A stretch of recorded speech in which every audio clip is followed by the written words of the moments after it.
आज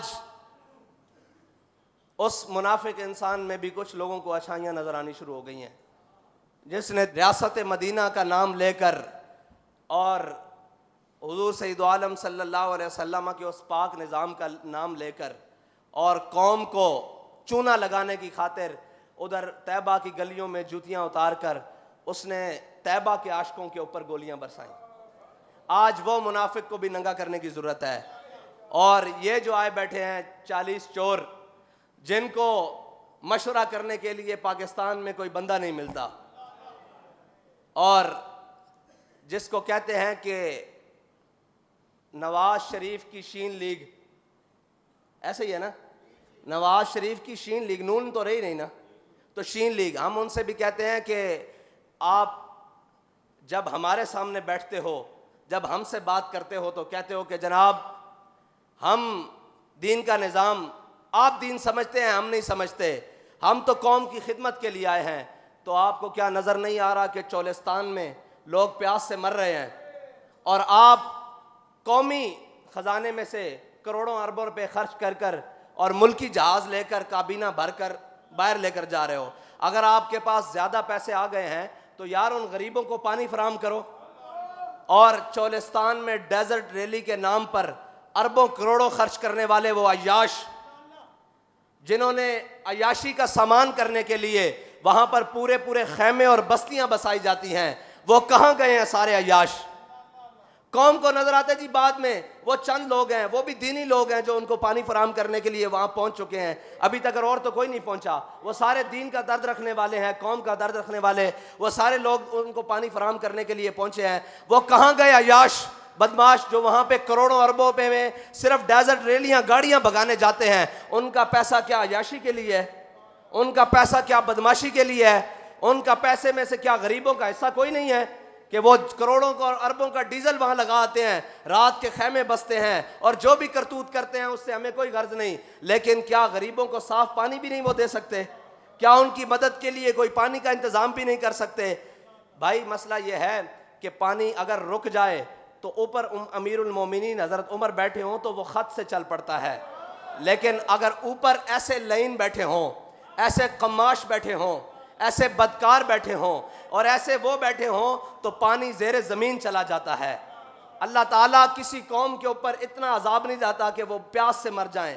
अल्लाह ताला बारिशें बरसा देता है, वो कहीं ना कहीं रहम कर देता है। लेकिन इस कौम जिसने 70 साल से सूद खाया हो, सूद का निज़ाम चलाया हो, अल्लाह और उसके रसूल से दुश्मनी की हो और कुफ़ार से दोस्ती की हो, कुरान में अल्लाह ताला कहता है या अय्युहल्लज़ीना आमनू ला तत्तखिज़ुल यहूदा वन नसारा औलिया बादुहुम औलिया बाद।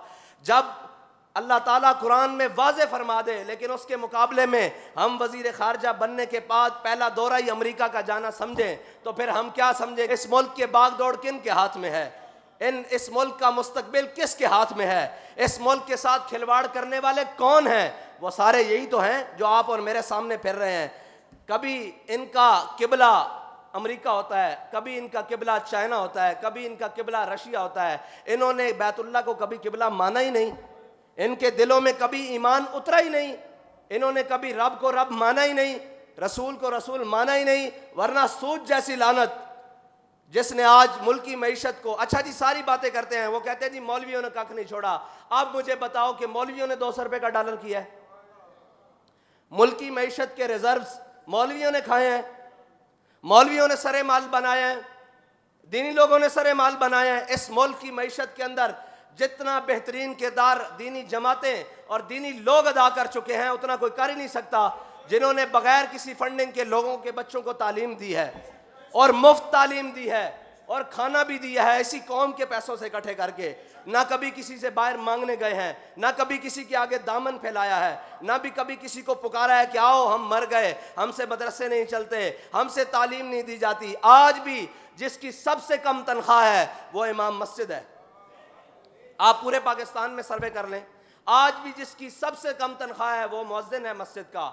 आज भी जिसकी सबसे कम तनख्वाह है वो, अगर आप उसका सरकारी किसी मुलाजिम से मुवाजना करें तो एक खतीब कम अज़ कम 20वें ग्रेड का अफसर बनता है। मस्जिद का खतीब 20वें ग्रेड का अफसर बनता है। आप पता करके आएँ कि वो सरकारी आदमी कितनी मराहत और कितनी तनख्वाहें ले रहा है, और एक खतीब जुम्मा भी पढ़ाता है, जनाजे भी पढ़ाता है, निकाह भी पढ़ाता है, और तमाम मसाइल भी लोगों के हल करता है और सारी चीज़ें हल करता है। क्या हमने पाकिस्तान को बिगाड़ा है? आज कहाँ गए वो जो कहते थे जनाब मईशत के लिए मईशत मईशत? आपने पाकिस्तान को उस मकाम पर लाकर खड़ा कर दिया है कि अब इसके अंदर अगर कोई बेहतरी ला सकता है तो वो अल्लाह और उसके रसूल का निज़ाम ला सकता है, और वो सूद से निजात के बाद आ सकती है। वो गुनाह उलमा बैठे हैं, सारी पूरी दुनिया से पूछो, हर गुनाह की अल्लाह ताला ने सज़ा रखी है, लेकिन जितनी बड़ी सूद की सज़ा है उतनी बड़ी किसी की नहीं है। अल्लाह ताला ने सारे गुनाहों के बारे में तफसील दी, लेकिन फरमाया सूद खाने वाला भी, देने वाला भी, लिखने वाला भी, मुआवनत करने वाला भी, इसमें किसी हालत से कोई शरीक हो गया वो भी मरदूद है। ओ पूरा निज़ाम चला के, ओ पूरे मुल्क के अंदर मामलात लिया के अज असी की खटिया 70 साल तो अल्लाह और उसके रसूल ना जंग। वो कहते हैं जी आप मईशत के लिए क्या करेंगे सबसे पहले आके? मैंने कहा हम सबसे जंग लगा लेंगे, अल्लाह और उसके रसूल के सामने सरबसुजुद हो जाएंगे कि या अल्लाह तेरे और तेरे हबीब से जंग हो ही नहीं सकती।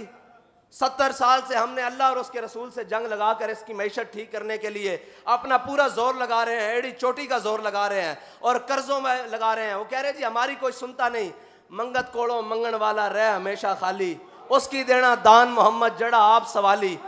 जो खुद कर्जों में डूबा हुआ है अमेरिका, क्या वो तुम्हें इस दलदल से बाहर निकाल सकता है?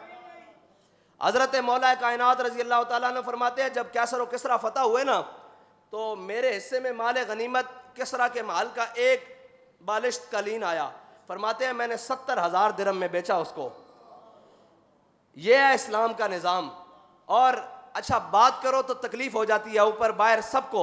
अगर इस्लाम में निज़ाम मईशत को देखा जाए, तमाम उलमा सबसे पूछा जाए, इस्लाम में मईशत की पहली जड़ तो जिहाद है, जिससे तुम मुनकर होके बैठे हो।